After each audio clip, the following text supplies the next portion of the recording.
I remember the day my life changed. I remember that day so well because Jimmy and I were in the bedroom. We were actually getting dressed to go to a fundraiser, and the phone rang. I wasn't going to pick it up, but I glanced at the name on the phone, and it said, Dr. Sunil Patel, neurosurgeon.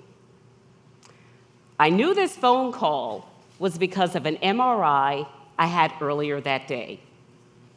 Dr. Patel had ordered the MRI because I'd been in his office a few days before that with some complaints.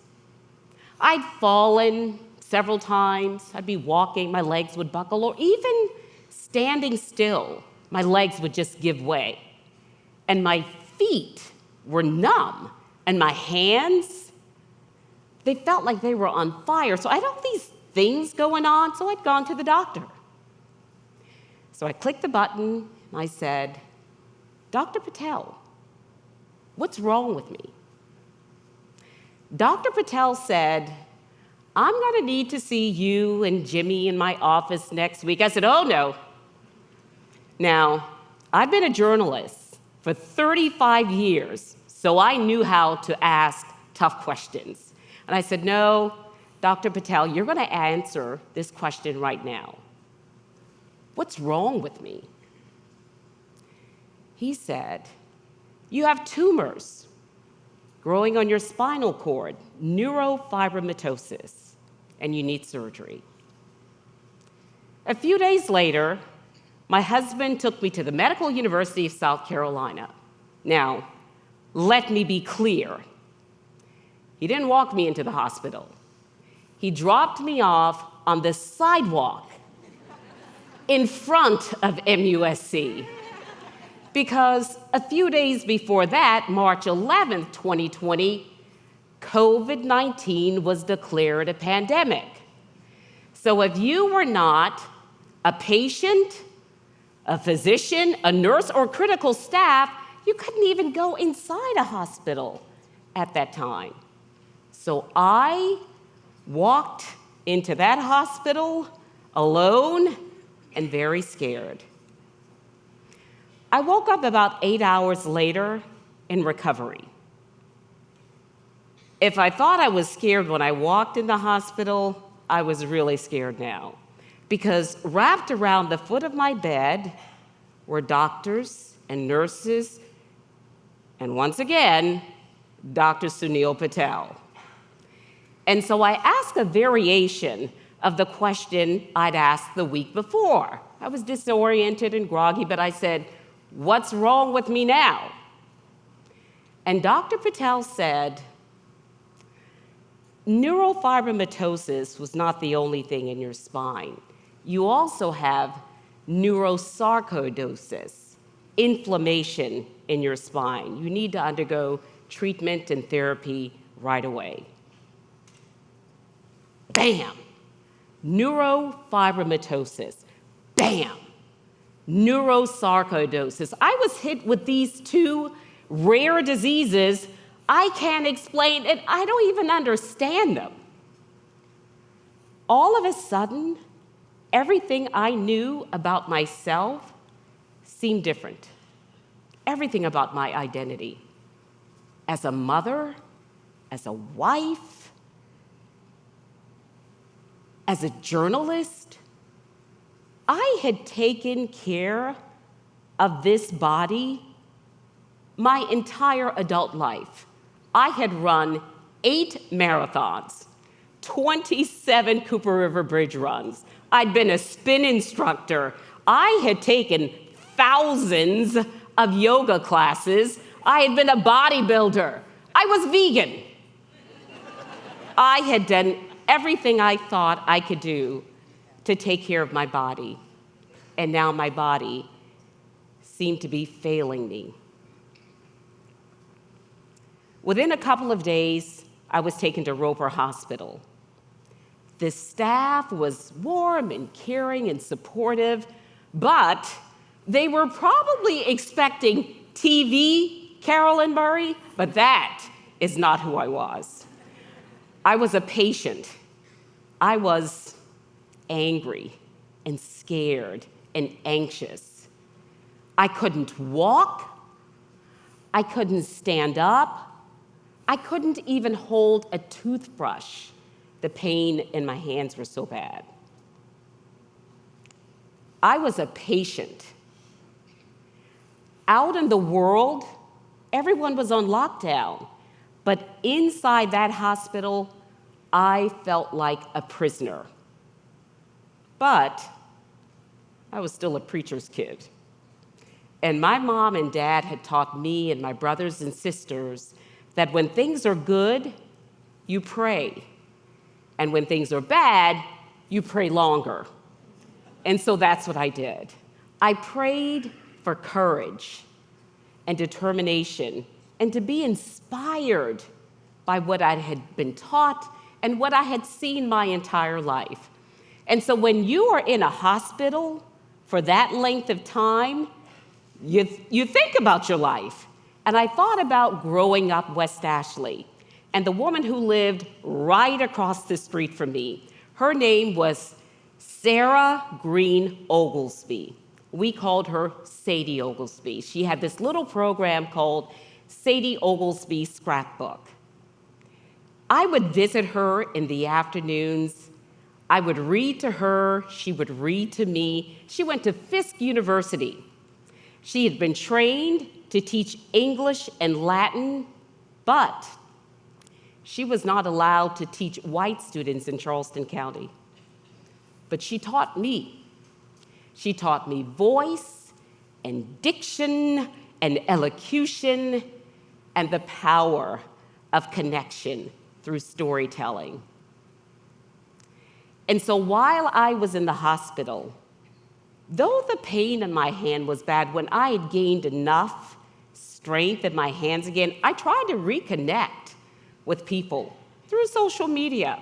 I would talk about my pain, but I would share my progress too. And I was encouraged by the stories and the prayers from people. My connection with Sadie Oglesby was the reason I became a journalist. It was because I believed in the power of connecting with others. It's where you get your strength.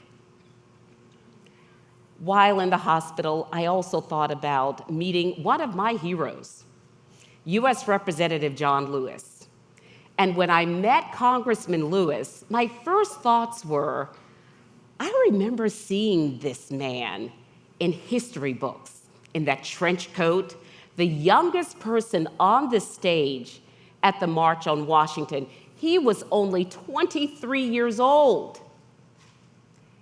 And so when I interviewed Congressman Lewis, I asked him about the day we would come to know as Bloody Sunday, when he led hundreds of people across the Edmund Pettus Bridge in Selma, Alabama, and he was beaten nearly to death. I asked him, how did you keep getting up despite the pain, obviously, in your body? How did you keep moving forward? And he said it was more important that he use his voice and his life to help others.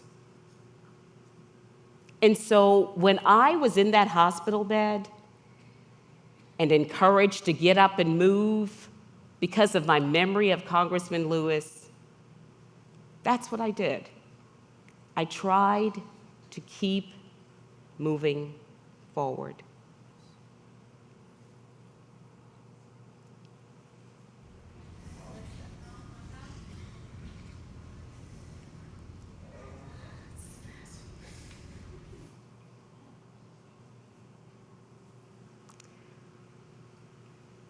The days turned into weeks, turned into months in the hospital.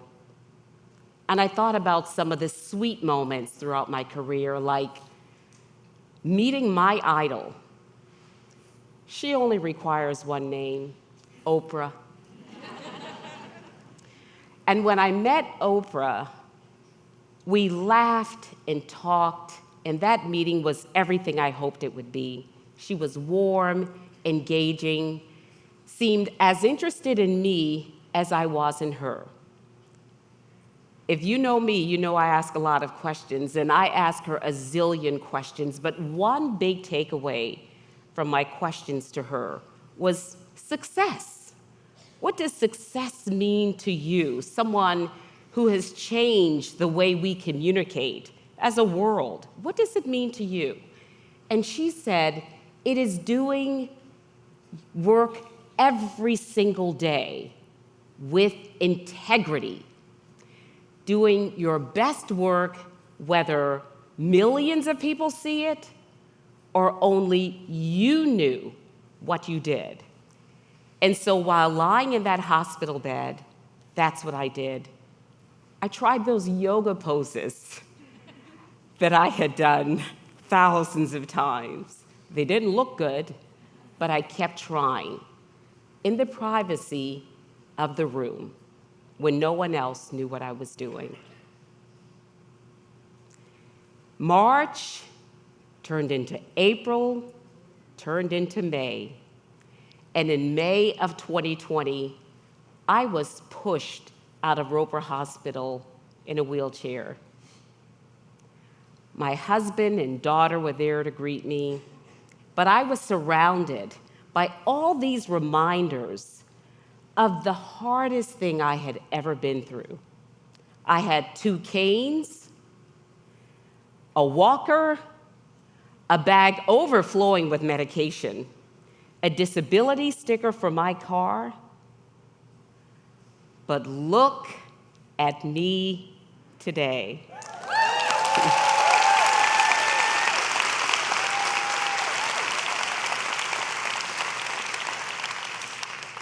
I still have these 2 diseases in my spine that the doctors say are incurable, but I have transformed the most difficult part of my life into a triumph.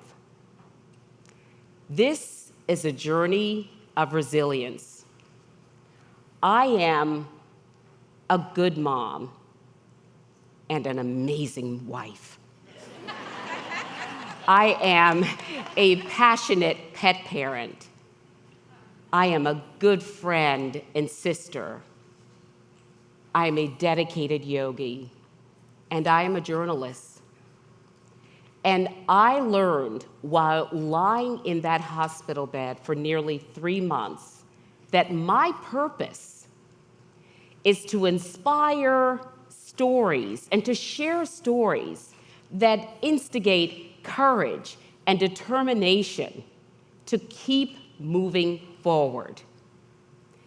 Each of us, every being in this room, has the ability to strive and thrive if we keep moving forward. The toughest moments of my life brought me to this sweet moment on this stage to serve as a reminder to myself and to others. The power of resilience is within us. I encourage you, as I have, to keep moving forward. Namaste.